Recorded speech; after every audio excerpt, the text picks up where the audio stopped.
রাধে বন্ধুরা, অমৃত কথা বাংলা চ্যানেলের নতুন পর্বে আপনাদের সকলকে স্বাগত জানাচ্ছি। মা লক্ষ্মী দেবীর অশেষ কৃপা পেতে অবশ্যই কমেন্ট বক্সে লিখুন জয় মা লক্ষ্মী। এই পর্বের বিষয় হলো 2026 সালে 1432 বঙ্গাব্দে মাঘ মাসের আমাবস্যা, মৌনী আমাবস্যা পূর্ণাঙ্গ সময়সূচি। অমাবস্যা তিথি কখন লাগবে, কখন ছাড়বে, আমাবস্যার নিশি ও ব্রত কবে পালন করা হবে। মৌনী আমাবস্যার দিন মাত্র 21টি চালের দানা দিয়ে করুন এই সহজ টোটকাটি। সমস্ত রকম আর্থিক কষ্ট থেকে সহজে মুক্তি লাভ করতে পারবেন। কি করতে হবে মৌনী আমাবস্যার দিন জানবো এই ভিডিও থেকে। ভিডিওতে যাবার আগে অমৃত কথা বাংলা চ্যানেলটি অতি অবশ্যই সাবস্ক্রাইব করুন, লাইক করুন, কমেন্ট করুন, শেয়ার করুন আর ধার্মিক নোটিফিকেশন ঘন্টাটি বাজিয়ে দেবেন। কুম্ভ মেলায় শাহী স্নান বিশেষ কয়েকটি দিনের মেলায় এই সুযোগ মৌনী আমাবস্যা, তার মধ্যে অন্য বিশেষ মুহূর্তে এই দিনটি কোটি কোটি ভক্তরা ডুব দেন গঙ্গা সঙ্গম জলে। ঘোর অমানিশি রাতে মানে তন্ত্র মতে মা কালীর আরাধনা পূর্ণ লগ্ন প্রতি মাসে আমাবস্যা তিথিতে রয়েছে বিশেষ বৈশিষ্ট্য। ব্যতিক্রম নয় মৌনী আমাবস্যা। তন্ত্র মতে এই আমাবস্যার আলাদা গুরুত্ব রয়েছে। মৌনী আমাবস্যার আগের রাত তথা রতন্তী চতুর্দশী গুরুত্ব দেওয়া হয় অনেক কঠিন ও গুপ্ত তন্ত্র সাধনা করার জন্য।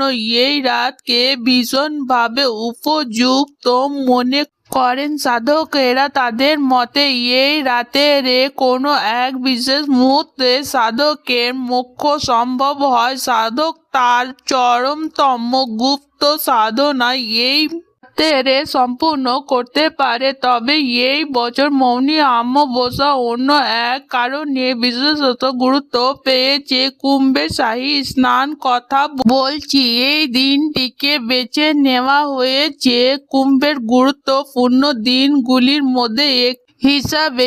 এই দিনটি কোটি কোটি ভক্ত কুম্ভের ভিড় জমাবে এই উপলক্ষে কথিত আছে এই দিনে অর্থাৎ মৌনী আমাবস্যার দিনে ব্রহ্মা মনুকে সৃষ্টি করেছিলেন। সেই থেকে এই আমাবস্যার নামকে মৌনী আমাবস্যা বলা হয়। এর সঙ্গে ব্রহ্মাণ্ড সৃষ্টি যোগ রয়েছে বলেও অনেকেই মনে করেন। সুতরাং এই দিনে কোনো কাজ শুরু করলে তা নিশ্চিতভাবে শুভ ফল দেবে। আমাবস্যার দিনে কেউ কেউ উপবাস করেন। এই দিনেও তেমনটা করা যায়। তারপর মায়ের পুজো দিয়ে ভক্তি ভরে মনের ইচ্ছা জানালে তা পূর্ণ হবে। তবে এই দিন মৌন থাকার পরামর্শ দেন অনেকে। মৌনী আমাবস্যা এমনটা করলে মনের ওপর নিয়ন্ত্রণ বাড়ে। সারাদিন না হলে অন্তত কয়েক ঘন্টা মৌনতা অভ্যাস করা যায়। মৌন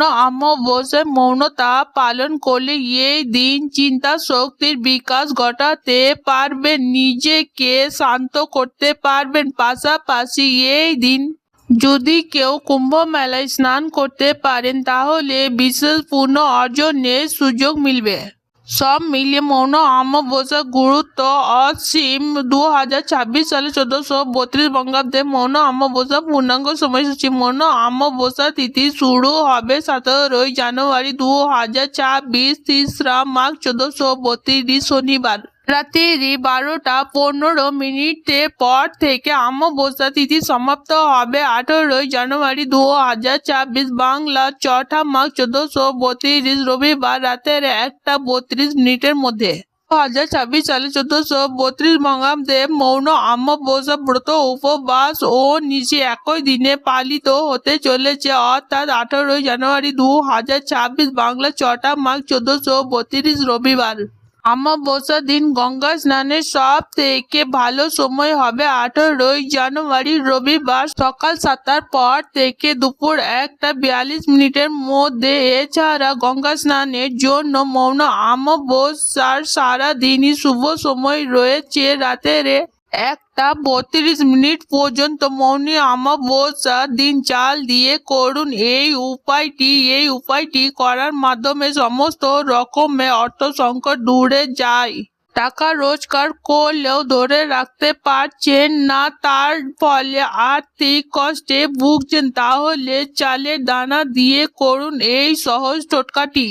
আর্থিক পরিস্থিতি অনেকটাই ভালো হবে। আগের থেকে হিন্দু ধর্মে পুজোর সময় অক্ষত অর্থাৎ গোটা চাল ব্যবহার বিশেষভাবে করা হয়ে থাকে। কি করতে হবে? মৌন অমাবস্যার দিন চালের দানা দিয়ে মৌন অমাবস্যার দিন উপায়টি করার জন্য লাগবে একটি 4 চৌকো রেশমি কাপড়। এছাড়াও লাগবে 21টি গোটা চালের দানা। চালের দানাগুলো পরিষ্কার হতে হবে এবং অক্ষত হতে হবে, ভেঙে গেলে হবে না।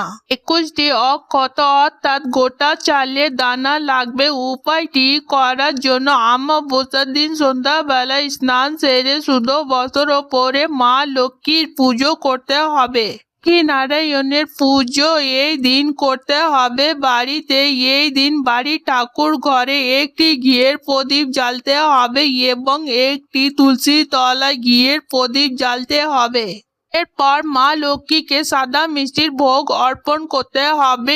এরপর আসনে বসে মা লক্ষ্মীর সামনে একটি 4 চৌকো লাল রেশমি কাপড় রাখতে হবে এবং 21টি চালের দানা মা লক্ষ্মীর সামনে রাখতে হবে। মায়ের পায়ে এই জিনিসটি অর্পণ করতে হবে। বেল পাতা ও লাল জবা ফুল দিয়ে মাকে পুষ্পাঞ্জলি অর্পণ করতে হবে। ওম শ্রীং শ্রীং নমঃ বলে পুষ্পাঞ্জলি অর্পণ করবেন। এরপর 108 বার মা লক্ষ্মী দেবীর মন্ত্র জপ করতে হবে। ওম হং শ্রীং কমলে কমলালয়ে প্রসিদ প্রসিদ মহালক্ষ্মী নমঃ। এই মন্ত্রটি 108 বার জপ করে নেবার পর মাকে বিধিবদ্ধ আরতি করতে হবে। এরপর আরতি সম্পূর্ণ হলে যে চালের দানা রেশমি কাপড়ে করে অর্পণ করেছেন সেই জিনিসটিকে হাতে নিতে হবে এবং পুঁটুলি তৈরি করতে হবে। এই পুঁটুলিটিকে অমাবস্যার দিনেই সন্ধ্যাবেলায় আপনার মানি ব্যাগ বা পার্সে রেখে দিন। এর ফলে মা লক্ষ্মী কৃপা আপনার উপর হবে এবং আর্থিক সংক্রান্ত সমস্যা থেকে মুক্তি পাবেন। আজকের পর্ব এখানেই সমাপ্ত হলো। অমৃত কথা বাংলা চ্যানেলের সঙ্গে থাকার জন্য আপনাদের অনেক অনেক ধন্যবাদ। রাধে রাধে।